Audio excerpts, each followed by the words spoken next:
ड्रामे के आने वाली एपिसोड में आप देखेंगे अल्लाह अल्लाह करके दानिया को होश तो आ जाता है, वो खतरे से बाहर भी होती है, मगर होश में आते ही सबके दिल टूट जाते हैं क्योंकि दानिया अपनी जिंदगी के पिछले कई दिन मुकम्मल तौर पर भूल चुकी होती है। वो बार बार परेशान नजरों से सबको देखती है और एक ही सवाल दोहराती है, मुझे क्या हुआ था, मैं इतने दिन कहाँ थी, मुझे कुछ याद क्यों नहीं आ रहा। वलीद इसके पास बैठा इसके हाथ थामे इसे तसल्ली देता है और नरम लहजे में कहता है, तुम्हें परेशान होने की जरूरत नहीं है दानिया, बस तुम्हारी तबीयत थोड़ी खराब हो गई थी, इसी वजह से तुम्हें हॉस्पिटल लाना पड़ा, लेकिन अब तुम ठीक हो। मगर दानिया की आंखों में बेचैनी साफ नजर आती है। वो अपने बाप की तरफ देखकर आहिस्ता से कहती है, अब्बू आप सब तो मेरे पास हैं, लेकिन अम्मी कहाँ हैं, अम्मी मुझसे मिलने क्यों नहीं आई। ये सुनकर नियाज हुसैन का दिल जैसे मुट्ठी में आ जाता है। वो मुस्कुराकर खुद को मजबूत जाहिर करते हुए कहता है, बेटा छोड़ो अपनी माँ को, हम सब हैं ना तुम्हारे पास, हम सब तुमसे बहुत मोहब्बत करते हैं। मगर दानिया की आवाज भर आती है, अब्बू माँ तो माँ होती है ना, मेरे इस बुरे वक्त में मेरी माँ को मेरे साथ होना चाहिए था। नियाज हुसैन की आंखें नम हो जाती हैं, मगर वो खुद को संभालते हुए कहता है, बेटा वो भी आ जाएंगी।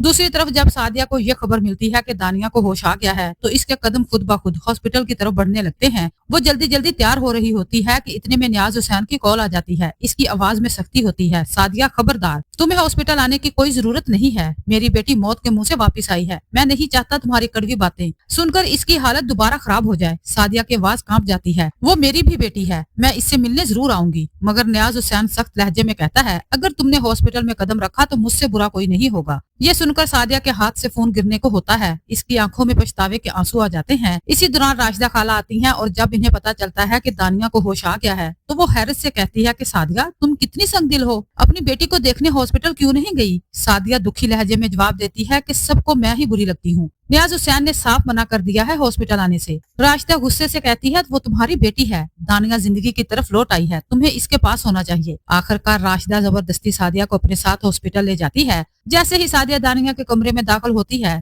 दानिया की आंखों में एक चमक सी आ जाती है। वो अपनी माँ को देखते ही इसके गले लग जाती है और फूट फूट कर रोने लगती है। अम्मी आप मुझे छोड़कर कहाँ चली गई थी, अब आप मुझसे नाराज तो नहीं है ना। सादिया की आंखों में आंसू रुकने का नाम नहीं लेते। वो दानिया के सर पर हाथ फेरते हुए कहती है, बेटा मुझे माफ कर दो, मैंने बहुत गलतियां की, अब कभी तुम्हें कोई ऐसी बात नहीं कहूंगी जिससे तुम्हारा दिल दुखे। कमरे में मौजूद सब लोग ये मंजर देखकर खामोश हो जाते हैं, मगर नियाज हुसैन गुस्से से कहता है, बस कर दो सादिया, अल्लाह अल्लाह करके मेरी बेटी ठीक हुई है और तुमने फिर वही बातें शुरू कर दी। इतने में बीना भी कमरे में आती है और दानिया को देखकर खुशी से कहती है, अब तो मेरी बेटी बिल्कुल ठीक है, हमें घर जाना चाहिए। मगर सादिया फौरन बोल उठती है, हरगिज नहीं, मेरी बेटी तुम्हारे घर नहीं जाएगी। सब चौंक जाते हैं। माद हैरानी से पूछता है, सादिया ये तुम क्या कह रही हो, दानिया अपने घर नहीं जाएगी तो कहाँ जाएगी। सादिया आंसू पोंछते हुए कहती है, मैं अपनी बेटी को अब बीना के रहमो करम पर नहीं छोड़ूंगी, पहले ही इसने मेरी बच्ची को इस हाल तक पहुँचाया है, अब दानिया मेरे साथ मेरे घर में रहेगी। वलीद आगे बढ़कर कहता है, फुफो मैं खुद दानिया का ख्याल रखूंगा, अब वो किसी के भी रहमो करम पर नहीं रहेगी, ना अम्मी के ना आपके। सबकी नजरें दानिया पर जम जाती हैं। वो कमजोर आवाज में कहती है, अम्मी मैं वलीद के साथ अपने घर जाऊंगी। ये सुनकर सादिया का दिल जैसे दोबारा टूट जाता है।